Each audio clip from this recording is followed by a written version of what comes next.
سورہ نور سورت نمبر 24 کی آیت نمبر 4 پڑھیے. اللہ نے فرمایا ہے والذین یرمون المحصنات ثم لم یأتوا باربعۃ شہداء فاجلدوہم 80 جلدہ.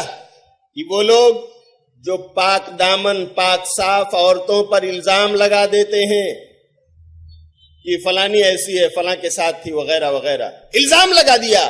حالانکہ وہ اچھے نیک گھرانے کی ہے، نیک خاتون ہے، پردے والی ہے، نماز روزے والی ہے، پھر بھی الزام لگا دیا. قرآن کہتا ہے جو لوگ اپنی زبان کھولیں گے الزام لگانے کے لیے، اگر ان سے گواہی مانگی گئی اور مانگی جائے گی اور 4 گواہ ان کو پیش کرنے ہیں کہ واقعی ان چاروں نے دیکھا ہے اس خاتون کو کسی کے ساتھ غلط کام کرتے ہوئے، اگر وہ 4 گواہ حاضر ہوں تب تو ٹھیک ہے.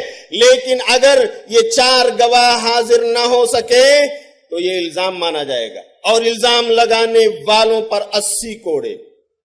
ثم لم یأتوا باربعۃ شہداء فاجلدوہم 80 جلدہ. انہیں 80 کوڑے مارو. اور دوسری سزا کیا ہے؟ ولا تقبلوا لهم شہادۃ ابدا. اور پھر کبھی بھی ان کی گواہیاں قبول نہ کرو، کبھی ان کو گواہ مت بناؤ اپنی کورٹ اور کچہری میں. سماج میں اب گواہی دینے کے لائق وہ نہیں رہ گئے. اب لوگوں کا اعتبار اور بھروسہ ان سے ختم ہو گیا. اس لیے کہ جو انسان پاک دامن عورت، پاک صاف عورت، نیک اور ماڈسٹ عورت پر الزام لگا سکتا ہو جھوٹا، وہ جھوٹی گواہی نہیں دے سکتا؟ یقیناً وہ دے سکتا ہے. اس لیے اب کبھی گواہوں سے مت بناؤ. میرے بھائیوں بتاؤ، اگر یہ قوانین نافذ ہو تو کیا ہمارے عزت و آبرو کی حفاظت ہوگی یا نہیں؟ یقیناً ہوگی.